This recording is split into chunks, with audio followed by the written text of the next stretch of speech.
you've been involved in this effort to help the people of Gaza for so long. You were there when the flotilla was attacked 15 years ago. You helped create a movement whose activists have been killed for simply demanding that international law be respected. All for us to be here, years later, in the middle of a genocide, with your comrades, your friends being targeted again. How does that feel? What do you reflect on? What do you want the world to know and to hear from you?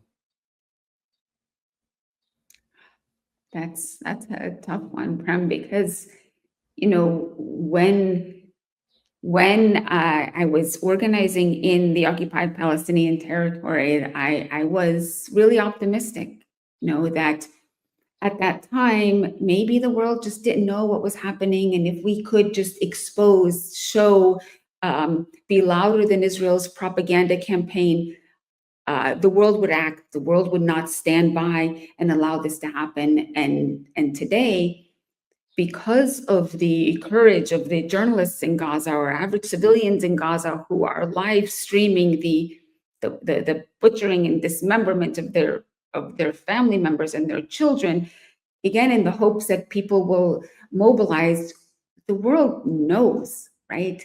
There's no hiding it, and yet we still see that this is allowed to continue. So on one hand, it is devastating to realize that we are living in this kind of world where our countries, the United States and Europe, those backers of Israel, are telling us that this is what you have to accept. At the same time, you have this global movement and you have millions that are mobilized and that are outraged. And so that is inspiring. So it is this conflicting kind of juxtaposition. And I think we just have to keep holding on to the positive aspect and not to the horrors of, back then we thought it couldn't get worse, and yet it has consecutively every year gotten worse, every day gotten worse.